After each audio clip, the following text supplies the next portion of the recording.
ಪೂಜ್ಯಾಯ ರಾಘವೇಂದ್ರಾಯ ಸತ್ಯಧರ್ಮರತಾಯ ಚ ಭಜತಾಂ ಕಲ್ಪವೃಕ್ಷಾಯ ನಮತಾಂ ಕಾಮಧೇನುವೆ. ನಾನು ನಿಮ್ಮ ಸುಧೀಂದ್ರ ತೀರ್ಥರು ಮಾಡ್ತಿರುವಂತಹ ನಮಸ್ಕಾರಗಳು.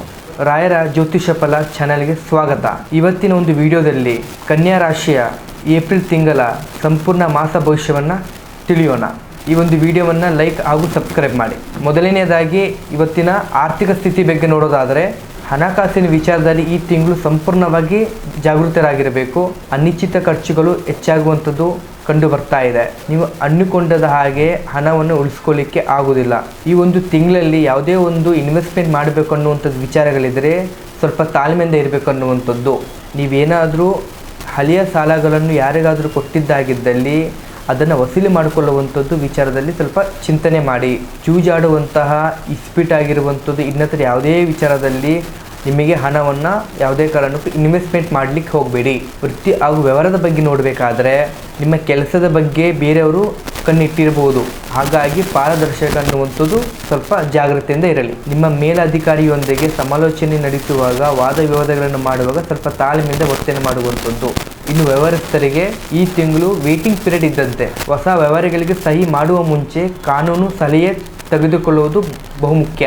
ಅಕೌಂಟ್ಸ್ ಮತ್ತು ಟ್ಯಾಕ್ಸ್ ಸಂಬಂಧಪಟ್ಟ ಕೆಲಸಗಳನ್ನು ಸಂಪೂರ್ಣವಾಗಿ ನಿಗಾವಹಿಸಬೇಕಾಗ್ತದೆ. ಪಾರ್ಟ್ನರ್ಶಿಪ್ ಬಿಸ್ನೆಸ್ಸಲ್ಲಿ ಸಣ್ಣ ಪುಟ್ಟ ವೈಮನಸ್ಸು ಅನ್ನುವಂಥದ್ದು ಬರುವಂಥದ್ದು.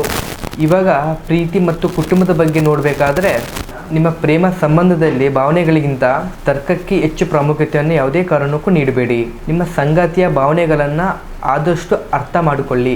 ಸಣ್ಣ ಸಣ್ಣ ಪ್ರವಾಸಗಳನ್ನು ಕೈಗೊಳ್ಳಿ. ನಿಮ್ಮ ಸಂಬಂಧಗಳನ್ನು ಅರ್ಥ ಮಾಡಿಕೊಳ್ಳಿ.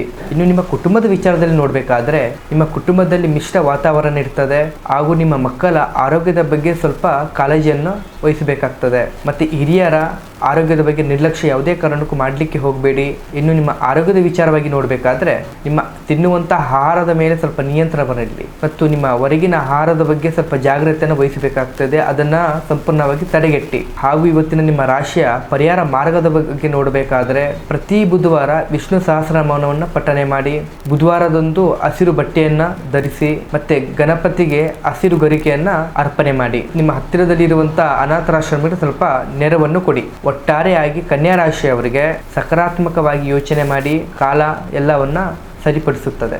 ಹಾಗೆ ನಿಮ್ಮದು ಕೂಡ ಕನ್ಯಾ ರಾಶಿ ಆಗಿದ್ದರೆ ಈ ವಿಡಿಯೋವನ್ನು ಲೈಕ್ ಹಾಗೂ ಸಬ್ಸ್ಕ್ರೈಬ್ ಮಾಡಿ. ಮತ್ತು ನಿಮ್ದು ಯಾವುದೇ ಒಂದು ಸಮಸ್ಯೆಗಳಿದ್ದರೂ ಕೂಡ ಕೆಳಕಂಡ ನಂಬರಿಗೆ ಫೋನ್ ಮಾಡಿ ಆಗ ಸಮಸ್ಯೆಯನ್ನು ಪರಿಹಾರ ಪಡಿಸಿಕೊಳ್ಳಿ. ಮುಂದಿನ ಸಂಚಿಕೆಯಲ್ಲಿ ಸಿಗೋಣ. ಧನ್ಯವಾದಗಳು.